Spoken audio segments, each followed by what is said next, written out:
Negative attitude show করে negative কোনো question করা উচিত না মনে, তাই না? মার কাছে এসে মাসির কথা বলাটা উচিত না, মাসির কাছে এসে মার কথা বলা উচিত না। তো আমরা যেখানে এসেছি, যার দাওয়াতে এসেছি, যে আমাদেরকে ইনভাইট করেছে, যে সাহসিকতা দেখেছি মুন্না, আমরা তাকে ইন্সপিরেশন দেই, তাই না? কাজে হচ্ছে যে আমাদের, আর এটা আজকে তো সাংবাদিক সম্মেলন ছিল না, প্রশ্ন ছিল না, এমনি কয়েকটা ফর্মালিটিসের জন্য ছিল। তো আমরা আশা করি বি পজিটিভ, আমরা পজিটিভ হই, আমরা কোনো আর কারোর সাথে তুলনা না করি। বেচারা তো নিজে বলছে, যখন সাকিব ইয়ান বলছে, ওকে বা কাউকে আমরা এই ধরনের প্রশ্ন না করি। আমার মনে হয় আমরা সবাই পজিটিভ হই। হ্যাঁ, প্রশ্ন তো শেষ। প্রশ্ন তিনটা প্রশ্ন করা যাবে, প্রশ্ন করা যাবে বড় তিনটা প্রশ্ন। আচ্ছা, আমার বক্তব্যে বলেছি যে যেটা যিনি ছবির ডাইরেক্টর, যার 34টা ছবিতে 33টা ছবিতে আমি অভিনয় করেছি, আমি যদি অভিনয় ধরো ছেড়েও দেই, তাও যদি আমাকে বাসা থেকে নিয়ে আসবে, আমি ওর ছবিতে অভিনয় করতে মানে আমি বাধ্য হবো। বদিরাম খোকনের সাথে যা আমার সম্পর্ক, সেটা পৃথিবীতে আর কারো কোনো ডিরেক্টর আর্টিস্টের নেই, কাজে আমি বাধ্য।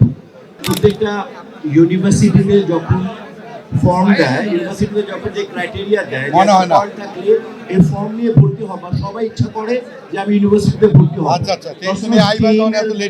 যিনি মেধাবী একজন ডিরেক্টর, অত্যন্ত মেধাবী একজন লোক, আমরা বিগত 10 মাসেরটা তো আমরা জানি সুপার ডুপার হিট ছিল। এই 10 মাস ডেফিনেটলি ইনশাআল্লাহ ভালো যাবে, এটা আমরা আশা করতে পারি। কারণ এখানে সব proof, director Badiram Khokon proof, ন্যাশা award winner Majnu cameraman proof, Misha Sawdagar proof, Alex তার জায়গা সুপারস্টার ছিল, বদিরাম খোকন অনেক স্টার তৈরি, অনেক সুপারস্টার তৈরি করছে, মান্না থেকে আরম্ভ করে বদিরাম খোকন অনেকে করেছে, আমাদের মতো মানুষকে করেছে।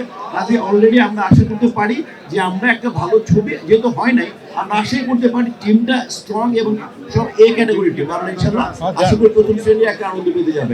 Last question. আচ্ছা, প্রথম কথা হচ্ছে যে আজকে আমার ম্যারেজ ডে 32তম, সেটা হচ্ছে যে আমি আসতাম না। খোকন যখন আমাকে বললো, আমি ফোন ধরতে পারি, আমার একটু ব্যস্ততা, ডিফারেন্ট ব্যস্ততা ছিল। আমি শুধুমাত্র একটু আগে বললাম, ওকে অ্যান্সারটা করে দিয়েছে। খোকন আমি যদি ধরো বয়সের কারণে বা সুরের কারণে অভিনয় ছেড়েও দেই, তাও যদি বলছিলাম খোকন ক্যারেক্টার তৈরি করে আমাকে যদি বলে, ক্যারেক্টার তৈরি করুক না করুক, বুঝলাম তো যদি বলে করতে হবে, আমি বললাম যে আমি করতে বাধ্য হব।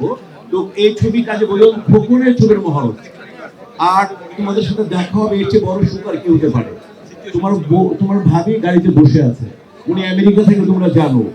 আর অনেক বছর পরে আমরা একসাথে দুজন, তাও আমি আসছি আর মুন্নাকে ইন্সপিরেশন দেওয়ার জন্য। নতুন ছেলে, আমরা মুন্নার বাপ, চাচা, দাদা, আমরা তার অভিভাবক। আমাদের দায়িত্ব হচ্ছে সন্তানদেরকে কাঁধে, মাথায়, হাতে হাত দিয়ে উপরে তুলে দেওয়া। ও যদি আমাদের সহযোগিতা পেয়ে যদি উপরে উঠতে পারে ইনশাআল্লাহ, তাহলে এটা আমাদের করা উচিত। ওই জন্য আজকে আমার এখানে আছে।